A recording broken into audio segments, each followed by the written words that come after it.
believe it. That's Clone Force 99.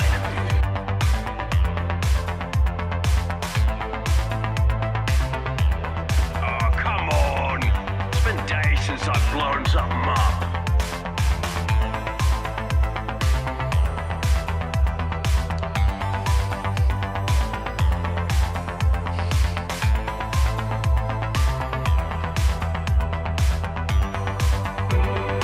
If this is where you want to be, then this is where you'll stay.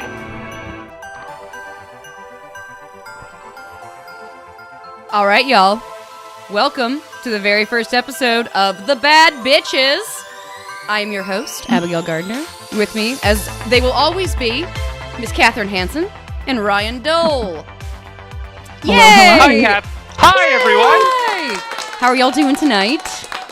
Good. That theme intro is Thank brilliant. you so much. We worked on that right before the show, so I'm really glad that you like it. I was like recording audio from the episodes on my phone and sending them to Craig, so we made a song. I'm glad that you enjoyed Perfection. it. Thank you. I love it. Yeah, I feel like I should give like a little introduction to those of you watching. First of all, thanks for being here. And Ray Cameron, thanks for saying that our theme is fire. I appreciate that. I'm actually kind of sad that I'm not going to be making the comments tonight because I'm like, doing this thing. When it comes to the Bad Batch, when it comes to Star Wars in general, this lady here, right over here, Catherine, has been a big influence on me. And honestly, I have memories going back to Celebration with you, stressing out over getting autographs and crying in line for things. And I just feel like you bring a wealth of knowledge and experience. And you're so nice. You're my sister, so we vibe. Yes. Yeah, we are sisters. Yeah. Sisters. Ryan's a sister too. Ryan, we all know Just you. a couple of bad bitches. That's all I see here. Yeah. Couple of bad bitches. I see Amanda's in the chat. Awesome. Welcome, everybody. I feel like I'm just going to keep acknowledging the chat, even though I'm hosting. This is exciting. I guess I should acknowledge that. And I guess I should acknowledge what we're talking about tonight, which is The Bad Batch, a show that when I heard it was coming out, I had an idea in the shower, which was, oh my God, I want to do a live reaction show similar to our Midnight Mando show, and I want to call it The Bad Bitches, and I want to get my crew together. Little did I know at that point that it was I didn't know it was an animated show, and I didn't know it was a sequel to the Clone Wars, and I didn't know there were 133 episodes of the Clone Wars to watch, so I basically just was like, I'm going all in on this. I told Craig about the idea, and we just kind of, I reached out to y'all, and I feel like this has been an undertaking for me. I don't want to go on about it, but y'all who follow me on Instagram, both you, Catherine, and Ryan, were like my support system as I was going through the first couple seasons of the Clone Wars, and like before it gets better. I know you can speak to that, both of you, if you want to give a little background on your history with Star Wars, Clone Wars, Dave Filoni stuff in general. Catherine, feel free to take over. Yeah. I mean, I think I got into Clone Wars like in a later season and then went back and rewatched from the very beginning. So I don't know if I had as tough of a time getting into it because I had seen better episodes before going back and really struggling. But yeah, I have been obsessed with Star Wars for quite some time. It is running through my veins at all times. But yeah, love the Clone Wars. I'm obsessed with the Bad Batch. Could not be more stoked on where it's going. Yeah. Hell yeah. Your midichlorian count is very high, Catherine. Very high. And Ryan, go ahead and speak to your knowledge and experience on animated Star Wars shows. Well, my Star Wars animated shows go way back from when I was like little with like Ewoks and Droids cartoons. But I remember even going to like the Clone Wars animated movie, which was supposed to be just the first 4 episodes, which then they decided, let's do a theatrical release. Mm-hmm. And I kind of came out of that going, well, this is the next generation's Ewoks. Yes. In a way, right? Yeah. And I kind of like was like, you know what? That's okay. Not everything has to be for me. Yeah. Let the kids have something. Mm-hmm. And then I was like, but I still like animation. So I started watching the show and I was like, well, this episode is about Yoda teaching clones how to share. So maybe I should just let it go. And I did. And then one day, one of my buddies who has a bar right next door to my place, he was just like he had the Clone Wars, the new episodes playing at the bar. And I was like, am I missing something here? And then he was like, you have to watch it. And I was like, okay. So, and that was like when he was that was the Size Noodles episode. Okay. Oh, nice. You know, when she Nice. goes in and she's all like, you gotta go do your thing. And she's all like, Yeah, she's like Jessica Rabbit. Zula the Hutt's like, and I am gonna come out of this jail, girl, and you and I get married. And she's all like, nah, I shoot you now Yeah. and take all your shit. So Yeah. it was like, and I was like, wow, this is awesome. And then I went back and then I did what Abby did. I powered through and then I started watching new episodes as they came out. So I actually got to like, kind of got to grow in there a little bit and, you know, and then now here we are. Here. Nice. Yep. Nice. Nice. Got the chime. Ryan got the chime. We're reading the comment. I think that the chime means there's a comment. Yes, that's Aaron Knowles. what I assumed. That first season almost as weak as the first season of Star Trek Next Generation. I love Star Trek The Next Generation. I even think I like the first season, but I know it's like it's disjointed. It's not in the same like vein as the rest of the episodes. And for me, just like you're saying, Ryan, that first season, even the second season, it's like this is for kids. It's like a lot of goofy, like fart jokes and practical type humor jokes, and it doesn't really get into like the deep heart level that I like Star Wars to get to. So it was kind of Or hard. even in the mythology, where it just really dives deep into some mythology, right? That Right. you get in that third, fourth season. Yes, for sure. connection, Like, it's just- ties to the other things, like other Yeah, that's 100%. Like you want that investment. And those first two, it's kind of like it's a lot of Ahsoka being like, "Well, that's my master," and like he's a genius. And honestly, I know we're supposed to be talking about the Bad Batch, which we're gonna get to, obviously, but watching Ahsoka's like trajectory and her journey, I really. And Catherine, you mentioned that she's kind of like annoying a little bit in the beginning, like almost like Luke is, and like has to go through like a learning process. And once she kind of starts to earn that and get there around like season 3 and 4, I just can't explain how much I love and understand and root for her. And it's such a good journey to see her go through. And the show progresses as she progresses. And you're like, oh, this is really starting to kind of go where it needs to. Totally. I just finished, by the way, for everyone listening and watching the Clone Wars, like this weekend, and I watched those last 4 episodes. Give a round of applause Yeah. for that, because that is a feat, and you cranked it out fast, girl. Thank you so Bravo. much. I wouldn't have done it without my team here, honestly. I do want to say though, I Yeah. love the episodes where like Anakin gets like super jealous when Padme flirts with other dudes, so that Yes. she can hide the marriage, and Yes. Anakin just fucking loses his mind. Those are fun. don't Like know she goes on a why, secret but I- mission. Yes, and he's like, and she's like giving him shit, like, dude, you're gonna fucking blow this for both of us. And he's all like, yeah, but he's like trying to get in your pants. Are you just gonna let him? And she's like, well, I might if it means saving our marriage. And you know, it's I remember that. She's like, well, we're not really together, like officially. I mean, I know Yeah. I remember that. Yeah. There's like there's a poisoning or something like that, and she's always I don't remember the character's name, but she kind of flirts with him a bit. I love that stuff. I like the stuff that shows like where Anakin is the foreshadowing of like him being an emotional baby, who's gonna Yeah. like wreck it and go to the dark side later. Like I like that stuff. And yeah, it's So when it comes to the Clone Wars and watching that stuff, it was worth it. It was worth the investment. And Catherine, I appreciate you like pushing me through that, and Ryan just being there. So yeah, when it comes to what we're talking about tonight, we're doing the Bad Batch, so we may as well kind of like dive into what were our feelings when we first heard about this show and like read about it. And I know I can just real quick say that I knowing it was Dave Filoni, I was like coming off of The Mandalorian, I was just like, hell yeah, whatever this is. Like I said in the shower, I want to do a show about it because I just love his storytelling. So that's kind of where I was. I was like, Yeah. yes, do it. I knew, Catherine, that you watched, and obviously Ryan, you too. So what were y'all thinking when you heard the news, Catherine? Yeah, I was stoked because, season 7 of Clone Wars introduces us to these ragtag group of like awesome clones. And I was stoked that they were going to like elaborate on that story, not to mention that like Dave Filoni, I feel like you can see through the entire Clone Wars trajectory of him like getting deeper and darker. And this show, I mean, just based off of the title, Bad Batch, like that strong essence. I knew it was going to be like rugged, you know? So Yes. I was stoked. I am stoked. I am obviously a huge Dave Filoni fan as well. I think he can do no wrong in my eyes. So yeah, I'm pretty stoked. Yeah, I hear you. That like rugged anti-hero vibe. Like, yes, Yes, give me more. exactly. Ryan, what were your thoughts before you watched? Again, pretty stoked because they said this is going to continue. This is not a prequel series. This is going to continue from where we last saw them, and then knowing that everything overlapped with episode 3 in those last 4 episodes, then we knew we were getting those early stages of the Empire.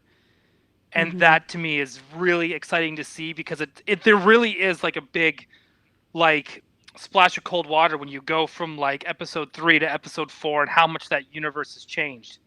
So now we get to see that progression of these dark times now coming into fruition, and especially when all that it all goes back like all the way to The Mandalorian, where now it's like people know, like even with the Falcon, right? Everyone seemed to like.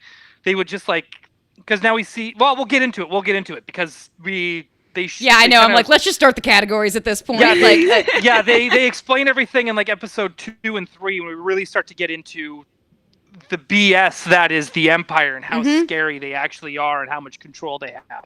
yeah, and it's dark. Yeah, And it's scary. I completely agree with you, Ryan. Yeah, so we may as well like jump into this. We're going to talk about the 3 episodes that are out. I hope everyone's seen them. If you haven't, thanks for hanging out anyway. Watch them later. That'd be cool. So yeah, let's get into episode 1. The episode was called Aftermath. It's like an extra long episode. I think like an hour and 25 minutes. Yeah, let's go ahead and talk about it. I like to start. I think we should do categories, and to do that, I made some really high-tech signs here. So this is the credit rating category we're going to do. Thank you. How many credits do we give this episode? Just right off the bat. Let's start with Catherine, if you're down to give your credit ranking. Yeah, so giving credits in general is pretty hard for me because I'm just like, yes, 10 out of 10, 10 out of 10. But this episode, I gave it a 9 out of 10 because I don't want to give anything a 10 out of 10 until I really feel it. But I feel like this episode was a perfect way to get people that were both into the Clone Wars and then like what I'd consider the mainstream Star Wars enthusiasts, like to all kind of come together, because there's references to, you know, the prequels and the original trilogy just based off of characters and whatnot. And I think it's a really good way to get people that wouldn't necessarily be into this show into the show. Yeah, 9 out of 10. 9 out of 10. Got it. Respect. Ryan, how about you? I also gave this a whopping 9 out of 10, but if anyone's watched Midnight Mando, they'll know I'm very generous with my credits. And I'm okay with that. I don't need I don't have to prove anything to anybody because I love Star Wars, so it's going to get as many credits as I can give it. The only reason why it didn't get 10 is it's weird hearing 12-year-olds sound like they're 40. And so the deep-voiced young Jedi. We're about to get to that. Yeah, actually, he's in the very beginning, so we may as well like he's kind of right jump at the in. start. So let's just get right into it. Like, Sure. I mean, I'll give my rankings, my ratings really quick. I gave this a 10 out of 10. 10 improvised credits because I am such a fan of this, and I was probably at like the most peak excitement point by the time I was watching this episode. So it was like, it just hit me. I was cheering and up in my seat and totally amped. So it hit me on all levels. I'm gonna give it a 10. I feel like it's probably one of the best. Thank you. I'm regretting it now. I'm Jamie, regretting my 9. Knowles. It should be a 10. Don't regret. Yes. Actually, secretly, I respect both of you more for giving it a lower rating because that means that like later on down the road, Jamie Knowles, can I just say, I love Wrecker too. He's my favorite character. 100%. Like his energy, like literally. Yeah. I guess we'll break down the characters. We may as well break them down. Who's in the Bad Batch? We got 5 guys. First one, let's talk about Hunter. oh, do you think they sell burgers like on their spare time? Oh, How did I Oh, know they that should was have coming? a Bad Batch burger. Where it's I $5. would go there to buy a burger Ryan, you're being silenced. I'm sorry, but just to flirt By with who? them. Wait, Um, what? By the powers That's that a be. thing now? Yeah, it's a clown horn. We got a clown horn. Okay, Wow. thank you. All right. Hunter, Talking about Mm. Hunter and how great he is as a character. Daddy. He's a hot daddy. He's got Rambo Yeah. vibes. He's got Oof. that red thing. He's got the flowy locks. How does he make Oh, you yeah. feel, Catherine? Oh, the flowing locks are what seal the deal. And that face tat. I'm hello, bad boy, but like also empath. Like we get the best of both worlds with Hunter. He's so fine. Yeah. Oof. Chef's kiss. Amen to that. Ryan, what does Hunter do for you? Well, the cis white male perspective is that he's like a total badass. He's like the Rambo of Star Wars. And we Yeah. all want to be the Rambo of Star Wars. So how can you not love Hunter? Even though he's not my favorite of the bunch, Okay. I still he's like the Rambo. Leonardo. Like he's the leader. So, you know. Absolutely. Yeah, absolutely. He's great. Hunter's like 3 years old. Yeah, let's speak to that. Do y'all know more about that than I do? How is he 3 years old? What's going on here? Is it the escalated growth hormone that they put in the clones? Yeah, I feel like I shouldn't comment. Yeah, I'm unclear on this. Yeah, I'm unclear. this, All I know is he will be your father figure, and that's great. I love Hunter. All right, and when it comes to like what we know about them, we know he's got that knife, and we've met him in the Clone Wars. I don't know if y'all have any other fun tidbits to throw out about him, but Not cool yet. guy. Cool. Yeah, we don't know Yeah, much yet. yeah. Can't wait to find out. Then there's Wrecker, who's kind of like a fan favorite, I think. He's my favorite. He's big. He's kind of like the Hulk meets Drax, and with a little bit of Rocket thrown in there is what I think. He's like teddy bear, soft on the inside and like big. And that's just a type of character that I really, really like. Like as a smaller person, I really like big monster characters that can just like fuck shit up. So there's- Yeah. but he's got like a soft spot and he's got heart. So I personally think he's kind of my favorite right now. Kind of like Chewie. Yeah, good Yeah. point. Good point, Ryan. Yeah. Yeah, he's got Ooh, that yeah. quality. More like like Groot. marinate on that. Yeah. Yeah, like Chewie. Thank you, Ryan. I There's a really reason we like have you his here. dynamic too with like everybody. It's like such a different dynamic depending on who he's interacting with, but it's still just like, ha. I love him. Yeah, I completely like. He doesn't change for anybody else. It's just he's always Wrecker. Yeah. I agree. And then we've got the Egon Spengler of the group, Tech, who is Yeah. very cool, kind of like Donatello. He excels at data collection, but he doesn't really have the social skills necessarily. He's a very cool character. Catherine, I said that you're our Tech because you're like you're good with stuff like that. I really do relate to him in a weird way, like getting just, I don't know, annoyed with people for not understanding right off the bat. Like it reminds me of me at work or something. Yeah, no, right. Yeah. I completely agree. His vibes are great. Then Echo's there. Echo is he's got way long backstory in the Clone Wars if you go back and watch it. He's got mostly like mechanical robotic parts, and he's a kind of a sad character, but like a strong character at the same time. And I really like him a lot. I'm excited to see where he goes. He's good connection to like old Star Wars, to the Clone Wars. Totally. Yeah. Ryan, how do you feel about Echo? Actually, Echo's my favorite of the bunch. Oh, really? Just because he's damaged, right? He's been through some shit, and I mean, and he found himself a circle, a group that understand him, and he's kind of a little bit in his safe space, if you kind of think of it that way, you know. And I think that's what kind of makes him a little cool. Plus, he works well with Tech, so it's kind of like those two are kind of like buds in that way, where Tech can like he understands all the the Donatello, right? And then as you say, and then you've got Echo that can come in there and be like, oh yeah, and then just jam his arm into things, and he's kind of like the R2 in a way. Yeah. Right, in that sense as well. So it's I think he's a good dynamic to the team, and I think we're gonna get more into. Oh, am I being interrupted by Craig again? Is this? Jacob Walsh says, I like how 80s toy line, the name sounds short and to the point, the Bad Batch. Yeah, or Echo. Yeah, is that great. what Bad Batch? Yeah, I agree. It's like it's a tight emphatic. Characters' names. Oh. Like 80s toy line. I'm sorry, we're talking about toys? Yeah, yeah, no. Thank you, Craig. Kurt. Also, Jake, I agree with you. Like, they're easy to remember. Echo, Wrecker, Hunter, Tech, Crosshair. Yeah, we'll talk about Crosshair real quick. He's like kind of a duplicitous little bitch is Little how bitch, we... indeed. Catherine, you said someone messaged you and called him a little bitch. Yeah, my good friend Alex, like out of nowhere, just messaged me and was like, "Crosshair's a little bitch," knowing that I watched this show, and I couldn't agree more. I could not agree more. He really gets under my skin. Like, I legitimately get mad when he's like Yeah. with the crew and just being a dick. Don't Yeah. like it. I feel like it's almost like the rest of them have those like redeeming qualities or that like organic beating heart where they seem like they care about other people, but Crosshair has that like wild, he seems like nihilistic and like he just doesn't really care about other people. So that, and for that reason, I'm like, I got a bad feeling about you, bro.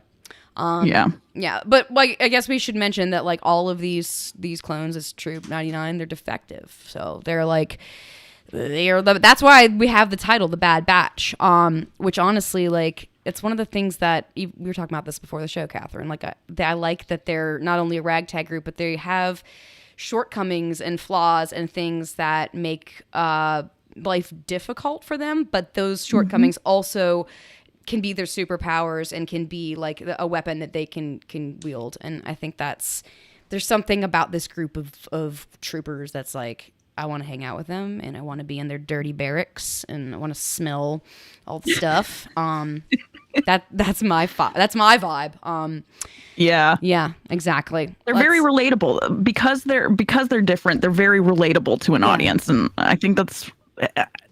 I already have such a deep love for them, and I haven't even gotten to know them that well yet. You know what I mean?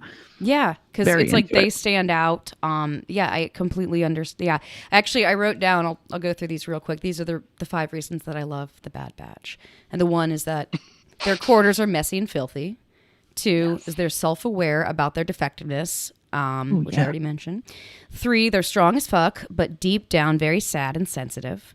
And 4, they've been raised to follow orders, but deep down have their own intuition and conscience that they've learned to follow. And yeah, then their defects are their secret weapons. Number 5. It's kind of what I was just talking about. I feel love like that. Yeah. And what you're saying with number 4 there, where they're like, they have their own they're conscious, they're very self-aware of what they're doing, kind of thing. It always kind of traces back to them feeling like outsiders and being different. So they weren't always like, you know how they repeated a lot, good soldiers follow orders, right? They weren't part of that like elite group like Captain Rex and Fives and Jesse and all those other guys that we know. Like, these were the guys that were like outcasted. So of course they're going to see things differently and have a different perspective. And we should talk about how that ties into. Yes, I have something to chime in an Orion silencer. It just means there's a comment. Thank you, man behind the curtain. Kurt behind the curtain. I was keeping a tally of how many Craig interruptions I was getting. Oh wow.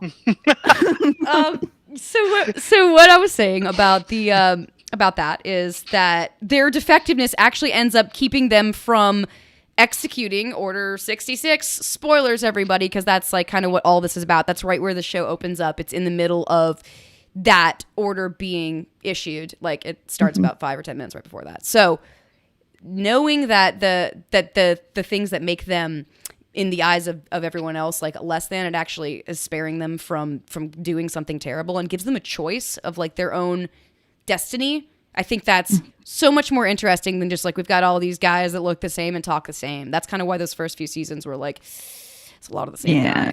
So adding all those flavors, the character, it's like a Suicide Squad type feel, or you know, just that misfit group, which I completely get into. Ray Cameron, if you've ever been in the gaming room at Dragon Con, you know what their ship smells like. Ray just nailed it so hard. Oh my god.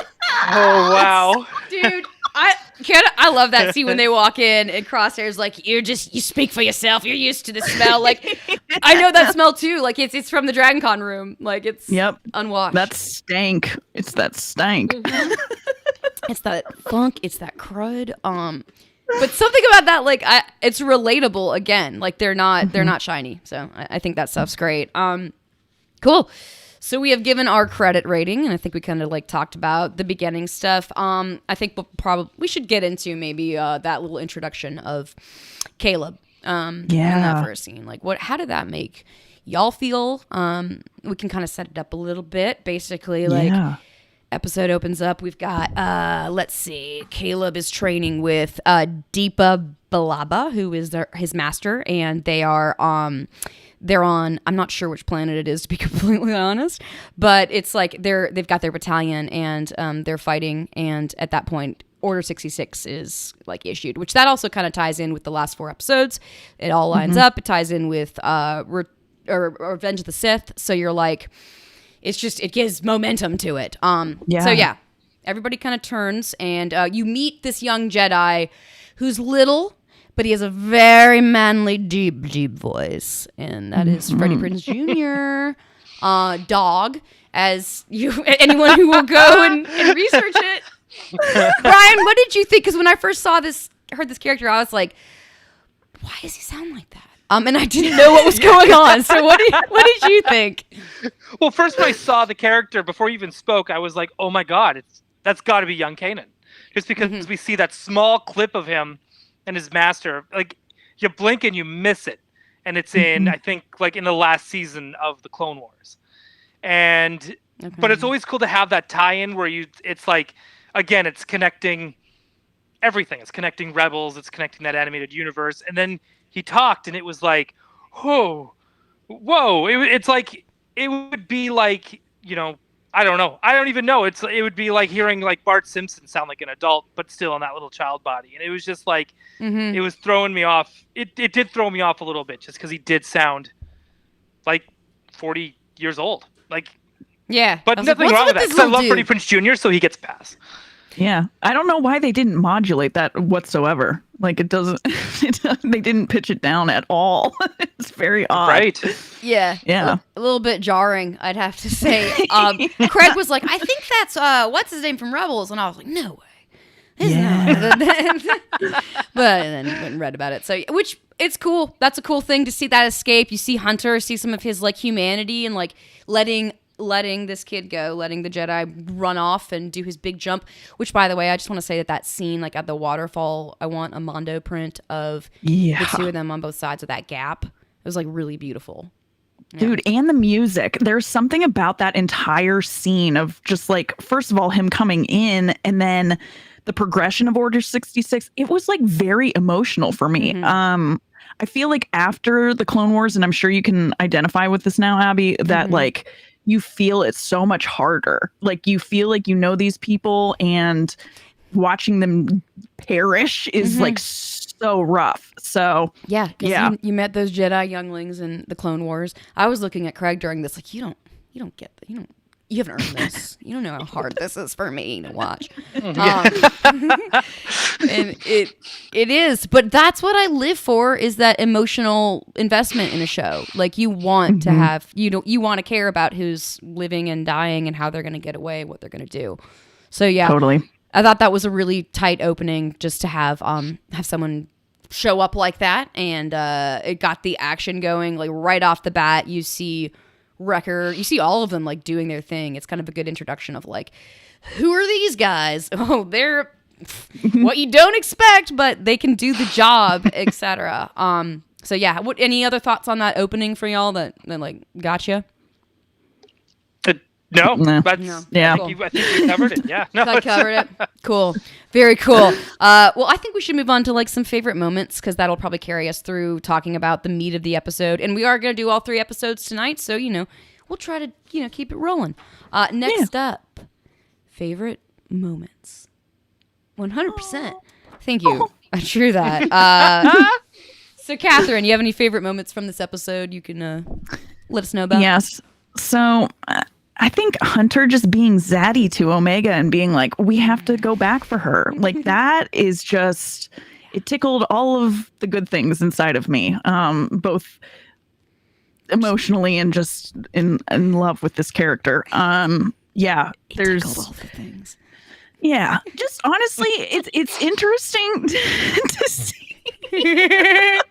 Glide past that before Ryan I can say I anything. did that. Ryan's chat. It's interesting seeing like the initial reaction to Omega being kind of like yucky on the internet. And for me, I was like, I'm seeing Ahsoka again, but in a good way. I feel like I see Ahsoka and Rey both in Omega. And so like, I don't know, just having her be part of the crew is also like a big favorite moment of mine. I'm like really stoked on this character.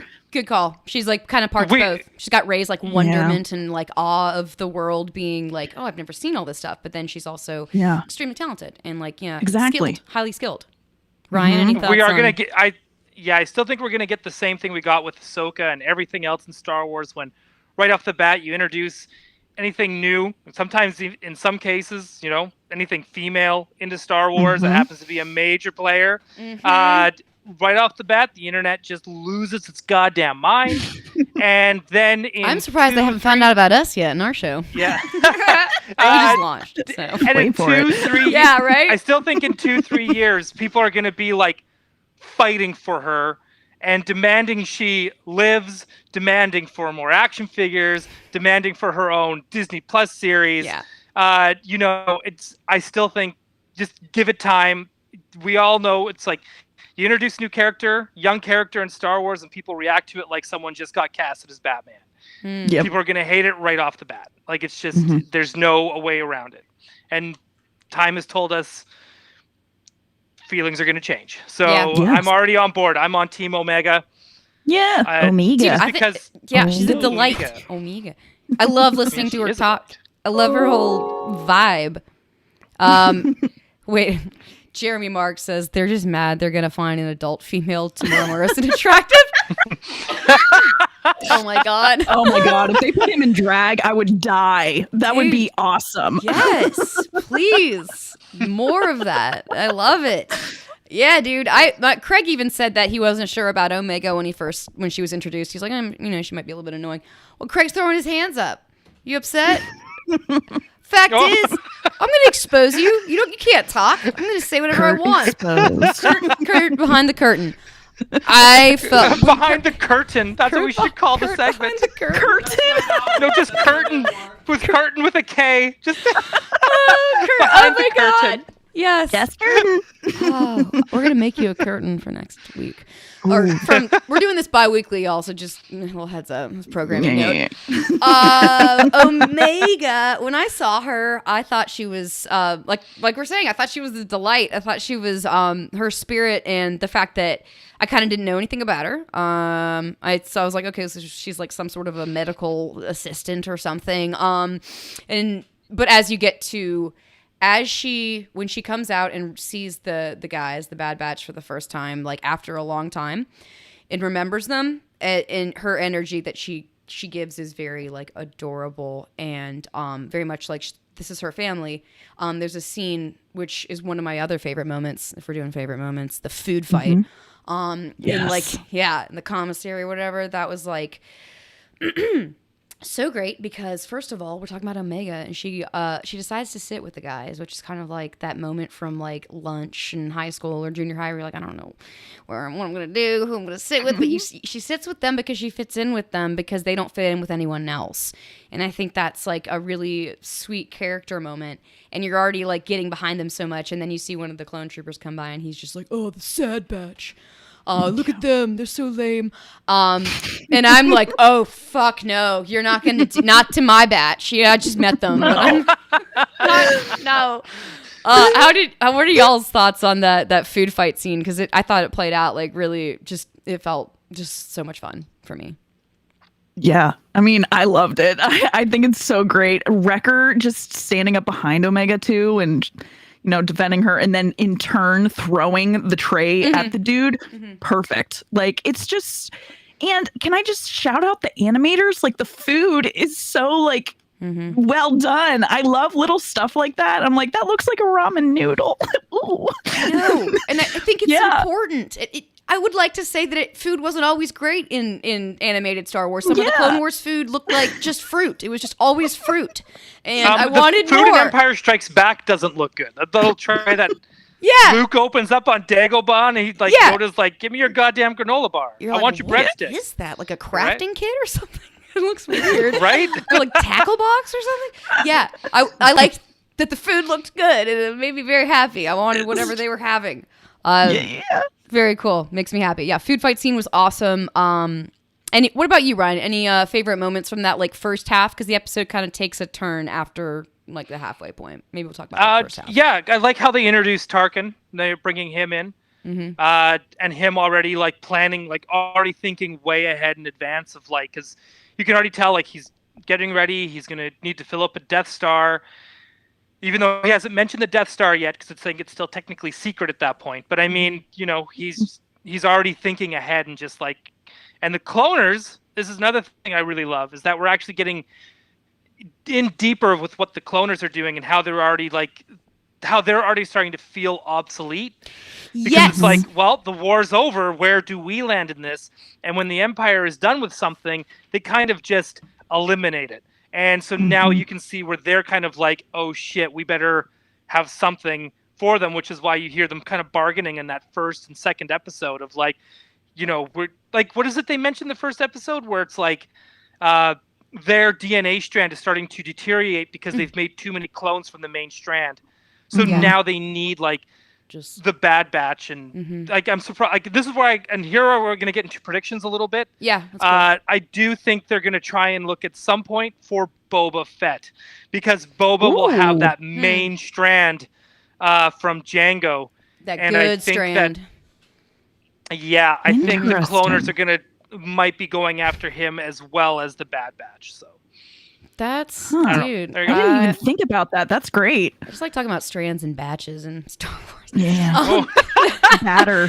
Yeah, Sounds like batter. Oh, dude, it's great. That's a good prediction, Ryan. I like to think about that. And yeah, I like it's kind of little social, political, maybe commentary on like the Kaminoans, how you say it. When they're like, yeah, we got to keep making this easy money off these clones and profiting off of war, like what that's like. I feel like this was a good way of like kind of getting into that gray area in Star Wars of like, yeah, there you see those two as they walk down the hallway and it's just like everything's very fancy and fine in Camino, and the utter contrast of like where the Bad Batch lives inside their little space is like they're human, they're real, they're gritty, and I love when you get to see their barracks, and I really love that that introduction and what we're just talking about. So yeah. Favorite moments. Let me continue to look at some of my favorite moments. Well, I'll just get to my next favorite moment, which is kind of like the halfway point of the episode. I really like the tactical testing, the firepower combat proficiency moment, which is kind of what you were just talking about, Ryan. Like when they decide, they're like, well, why are these guys in the Bad Batch like they are? Let's put them to the test and let's use real firepower on them and see how they react. Which is really fucked up. Like it's scary and kind of like that darkness that we're talking about of like how this series has, you know, like life and death and like it's scary. So yeah, that sequence for me personally, I felt like seeing the guys band together and be creative and inventive, and specifically watching Echo or was it I think it was Wrecker and Tech that kind of got together to dismantle the battle droid or whatever and like reprogram it. And there's that moment where I can't remember who gets on top of one of the droids and it's just kind of like using it and operating it like a huge mech. It's like so it was a very cool scene of like this is a moment where the stakes are serious, the odds are against them. But they, you know, watching them pull it off it was defining their characters and that for that first episode, but also it was just so much fun to watch for me. Like it was just fun to watch the destruction and how much pleasure they take in destroying droids, specifically Wrecker. Like I really liked that stuff. I like that they can take such a dark moment too and like bring brevity to it. So like the interaction between Tech and Wrecker about the hand signals, like you should learn them. I love that. You should. I have. Yeah. Yes. So cute. Yeah. And relatable again, because it's like you don't know how everyone else does the thing that you're not doing right. Like it's that. It's great. So great. Very, very cool scene. Ryan, how did it hit you when you saw them getting hit by real firepower? Well, it's one of those moments of the, oh shit. Again, this is where I think Tarkin now really starts to become scary, and he's seeing these clones as he did in the Clone Wars, which was lower than and expendable, and they're that's all they are. They're just they're garbage, and they're beneath him, so he treats them as such. So like, again, I could talk about Tarkin and this all the time, like the Empire stuff, because this is, again, you are starting to see how they treat how they treat people that aren't them. Like, it's setting them up as really like terrible villains, because they're looking at what are like free thinking human beings. I mean, they're clones, but like they can make decisions, they have thoughts and feelings and emotions, and looking at them as less than human, and that's like that gets into some if they die, they're not stuff. worth keeping, right? So yeah exactly. You guys think that Krennic will like show up in this era? I think that'd be really cool, because it's still like the beginning stages of the rebellion, and to bring people in like that would be an interesting string. Yes. strand. Let's file that under predictions. I think that's a good Yeah. that's a good prediction. Yeah, keep that out there for as I'm a down with that. possibility. Let's put Vader in that list too. Yeah. Maybe. Yeah, that's a Never know. yes. Oh my god, that last moment from the very last episode of the Clone Wars, in the snow and all that. Oh my god, y'all need to just go ahead and watch it. If they end this season with the Bad Batch like having to run away from Vader, I think I'd be pretty stoked. Yeah, Yeah. that would be very cool. Very, very cool. Well, I feel like we should probably move on to the next category for this episode. MVP of the episode. It is not showing, but hopefully y'all can see. Let's talk about who we think is the standout character from this first episode. Ryan, how about for you? Who do you think was the Tarkin. okay? Tarkin's Why? like, it's just, again, they're starting to develop him as that. Like, we already kind of saw that hint of the Tarkin that we see in episode 4 a little bit in Clone Wars, but he was still kind of just playing along, and he wasn't quite in charge yet. And now he's starting to get power, and we're going to see him go from, General like Tarkin, to we're going to see him become Grand Moff. And I think at some point in the series, there's no way we're not. And to me, that's like super exciting, and we're already starting to see how ruthless he is. Like, again, we saw how ruthless he can be in Rogue One, where he's just like, and I'm going to take your Death Star. It's now mine. It works. I'm taking credit for it. See you later. Right? And we are gonna see that happen more and more as I think this series goes, and it's gonna be like it once the Stormtroop, like, and again, we'll get into this. Again, we'll just get into that later. Anyways, yes. So, yes, Tarkin. Well, let's get into it. We're 42 minutes into this thing. Let's just do it. Damn. Yeah, do you want to just do it? Let's just do it. Yeah, Okay, do so it. when they start introducing the first batch of, or the first garrison of stormtroopers, just regular people they brought off the street, again, I think once that starts to be successful, Tarkin's going to take full credit for that as well, even though that was not his idea. Like what we saw in Rogue One. Just he wants to climb that career ladder like real quick. In fact, I think he's more capable than Palpatine.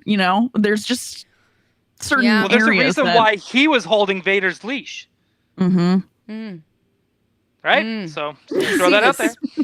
Good call. I thank you for bringing that to the table, Ryan. Yeah, like that was not my MVP. I'll tell you that much. Who was yours? Mine was Wrecker. For every moment, and yes, I saw this comment, Tony Taylor, the show's totally going moth diving. I want a moth diving shirt. I already want like 10 different shirts from the Moth show. diver? Moth diver. I love that. Dude, it's pretty great. I'll just back it up. Wrecker was awesome. He started the food fight. He showed up for combat in the proficiency test. Him teaming up with Tech was awesome to dismantle that droid. And I really like his treatment of the droids in general, when he's like got the one over his arm and just like pulls his head off, and like he just doesn't care, and it's fun for him. I think that he was I just identified with him as a character so quickly. I felt like Omega, almost like her relationship with him, where it's like, that's the person that I want to associate with and be close with. He's just big and funny and has a childlike. Yes, I completely agree. Catherine, how about your MVP? So my MVP is Nala Se, and here's why. Nala Se is the medical professional on Kamino, but she blocks the door from going down all the way. She overrides the controls so that the Bad Batch can get away. So I'm really curious to know what's going on with the Kamino people, because Kaminoans, it's hard. We'll get it. Yeah, like they're up to something.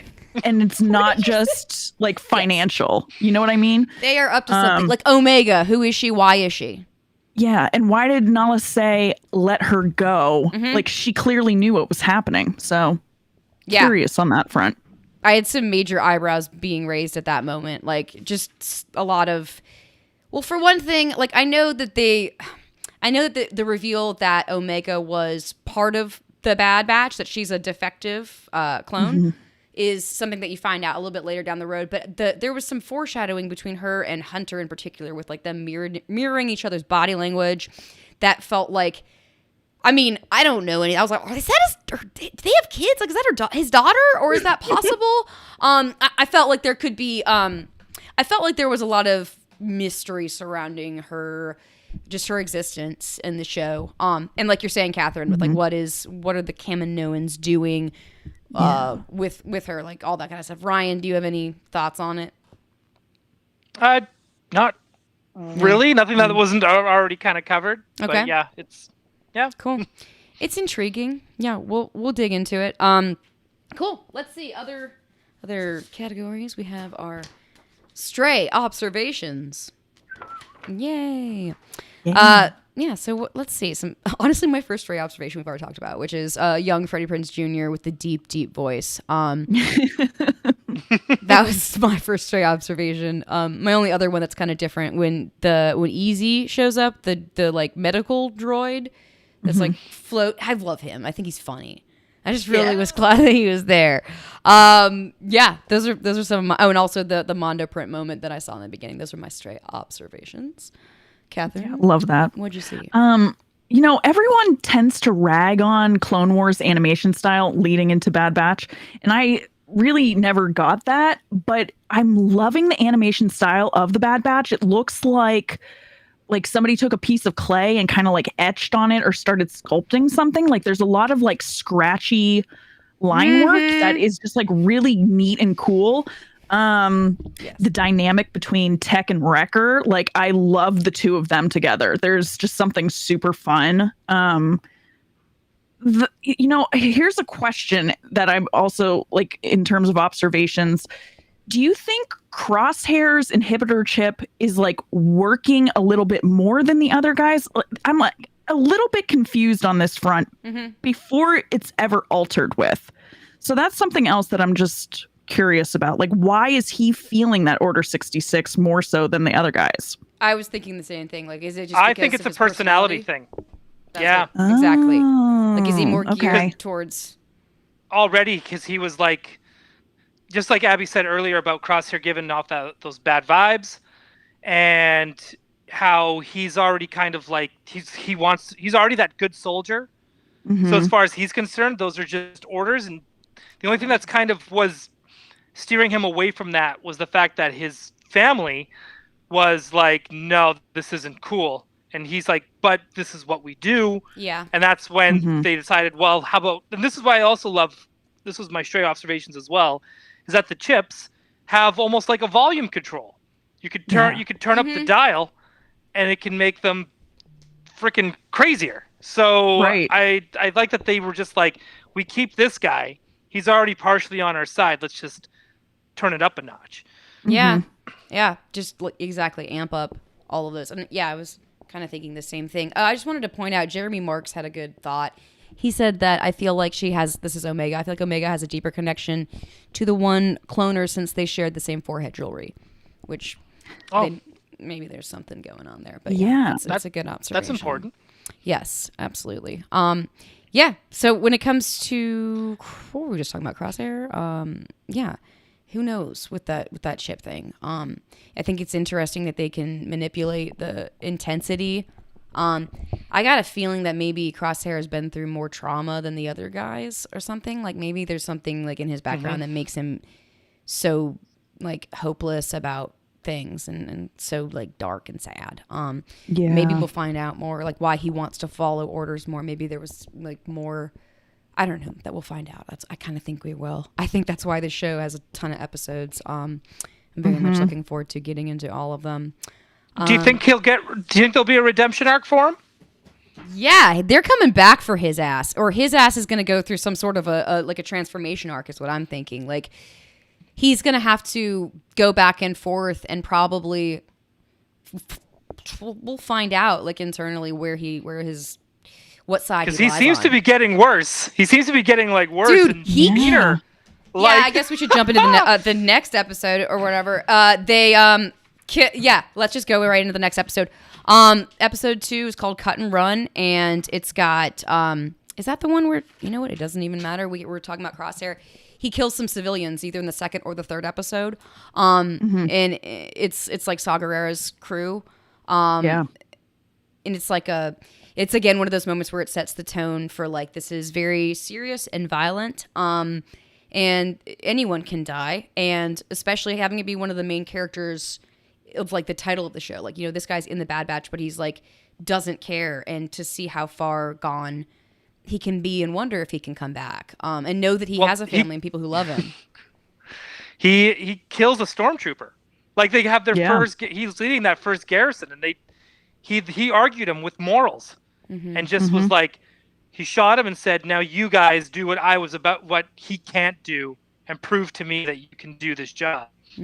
Right, and that's like he's like, let me. It's one of those like Batman villain moments almost, where it's like you want to join the gang, you got to kill your buddy, right? It's initiation. The initiation stuff, like really dark initiation. So it's, dude, it's wild. I love it. It very much feels like the initial formation of the Death Troopers too. Like people have said like the armor looks like that, but just in terms of like the way they are just executing people instead of like actually developing the mission in a proper way, it's a little spooky, you know? Yeah. Like we're not sure what's going to happen. Aaron Knowles pointed something out. He said, will he get a redemption arc, or will he get his chip removed and his personality does not change? Like that, if they can get in there. Interesting. Pop that chip out. Yeah. I mean, that would be an interesting way of saving him. Tech's like building that thing that can, you know, analyze the chips in everybody's head. So I'm curious if that will play a factor into Crosshair down the line too. That would be, good point. Or even with Rex, right? Like, because we get a mention, like we see Cut. Again, we're going right back to Clone Wars, and we see the Cut who was he was a defector. He got himself a wife and kids, which means we got clone babies running around. Clone babies. We got clone babies, which I think is also really interesting as well, because I'm always kind of hoping that Cut's children show up somewhere, like even like Book of Fett at some point, and they kind of go like, "Hey, by the way, we're like cousins," and Boba just like, "What?" Yeah, right? Because like even if in the Clone Clone Wars they had like the clones had their own nightclub where they would go and hang out and meet women or men or whatever, and, you know, and go and drinking. So go out and mingle, right? Yeah. You know, cloned and ready to mingle, you know, and so, you know, they're, I'm always kind of hoping that maybe, you know, there's some stray clone babies out there. And now we kind of get that first kind of look at that. So again, and he kind of mentions Rex by name, and then they're like, "You saw Rex?" And he's like, "Yeah, Rex is fine." He's like, he's shaken up, but he's fine. And so, you know, that's again another one of those predictions down the line. We are going to get Rex at some point. I really hope so. I love Echo's like enthusiasm about it. Just like, "You saw Rex?" Like, it just tugged on my heartstrings. Yeah, dude. That episode with the save maneuver and all that was like heart wrenching.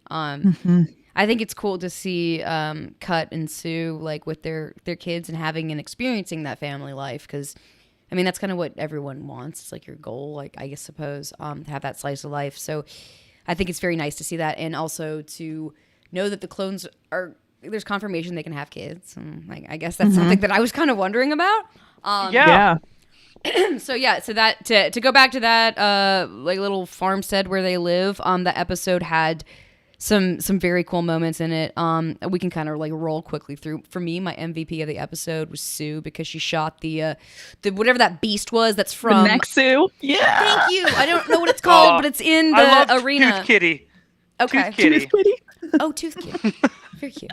Yeah. So I loved like yes, it's a great scene. It's great. That scene when Omega's like playing with the kids. You're seeing that. It reminded me a little bit of the Mandalorian episode Sanctuary, where it's like you see someone who's got a hardened life, like looking at this is what it could be like, and wouldn't it be nice?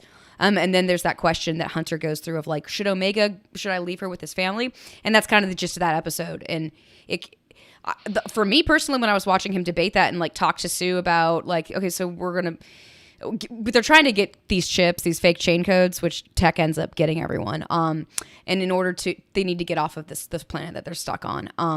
And the Hunter sees that this is a good family, and this is probably where Omega needs to go to be raised. And it's kind of a selfless thing, I guess, on his part. But by the end of the episode, you see Omega's like, no, I decided to leave with y'all. I'm part of the family. And she gets back on the ship, and that for me, I was like, thank God, because I really don't want them separating. Like it's kind of like separating Grogu and Mando. You don't want to do that. Yeah. Just be part of it. No. Yeah. No.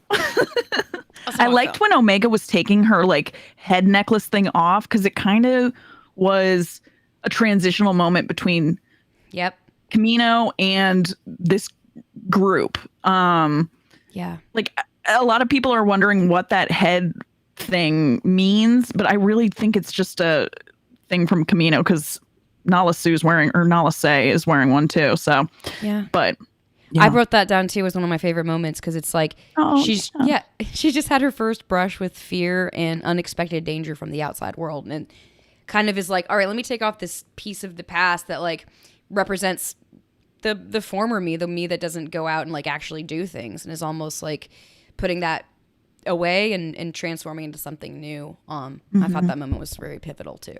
I agreed. Ryan, any thoughts? Yeah.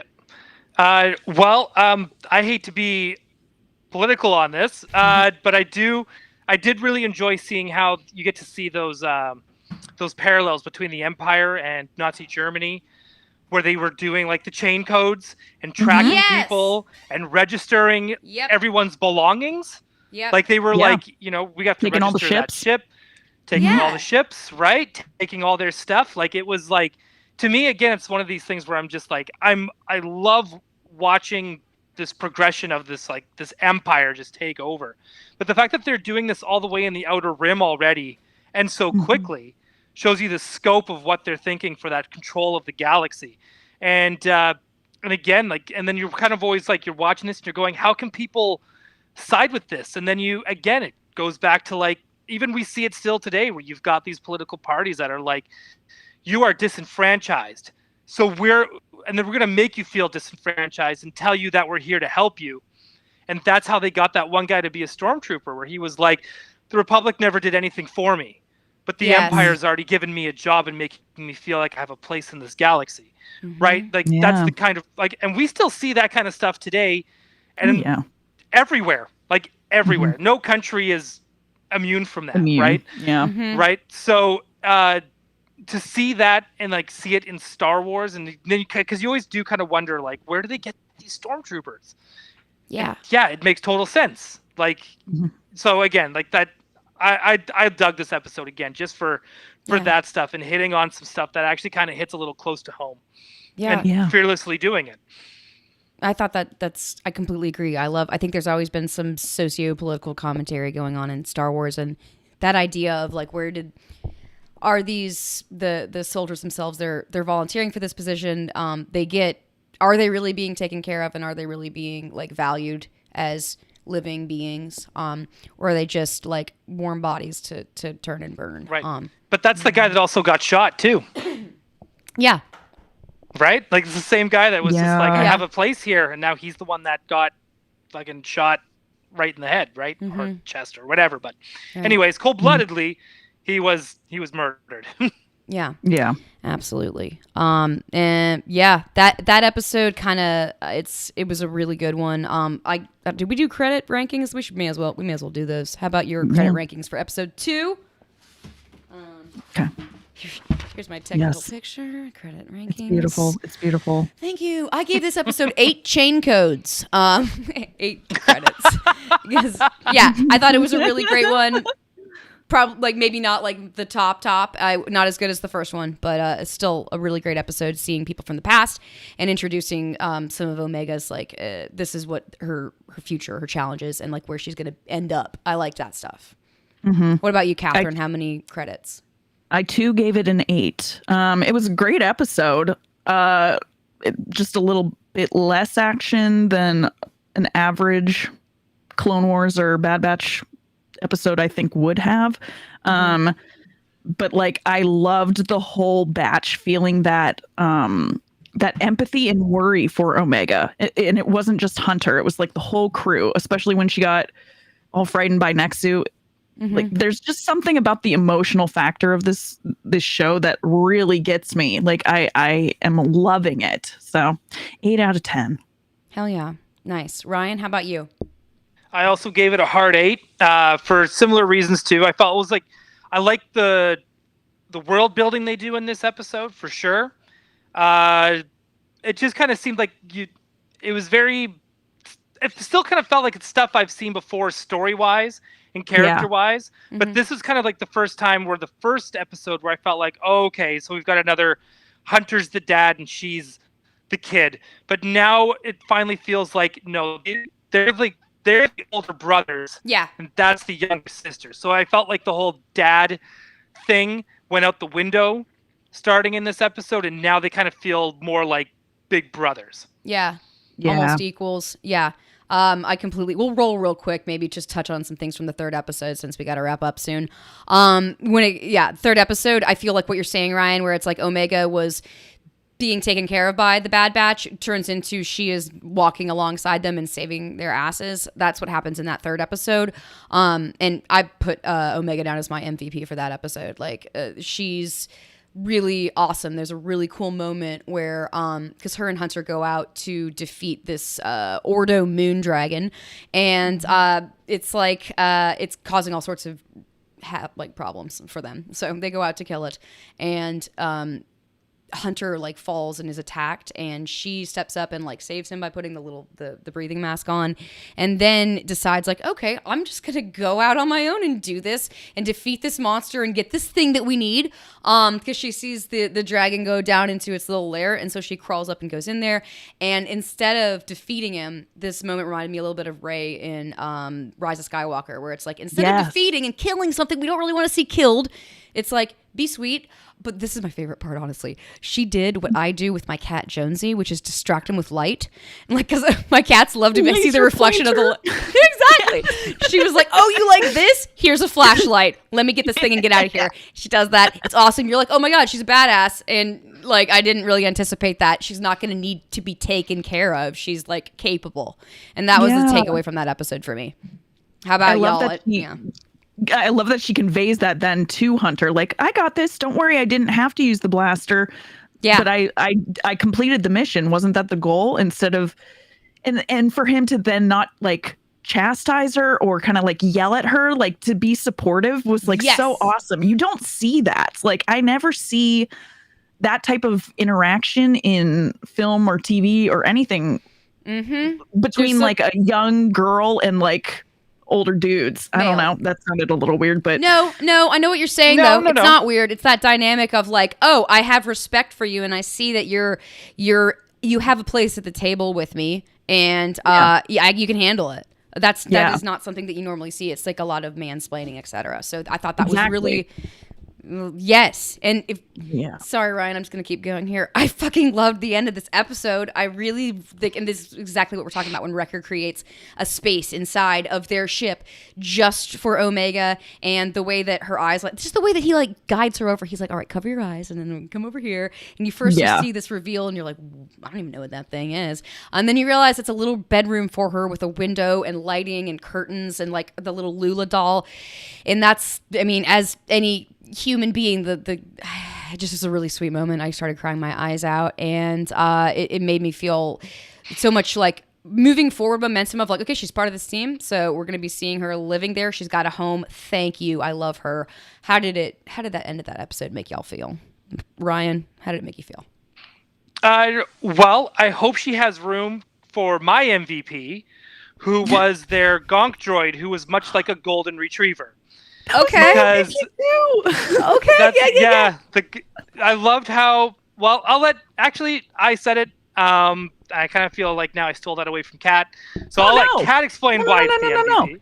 We are so polite. No, we can equally talk about it. I think Gonk is like, because back in the Clone Wars episodes with the Bad Batch, Wrecker was using a Gonk droid as like barbells to bench press or whatever. So the fact that the Gonk is like still a part of the crew on the ship, and like you kind of can see him in the background of several scenes and just being well, him sliding around, and how Omega just like cuddles up to him like any other little kid with their dog.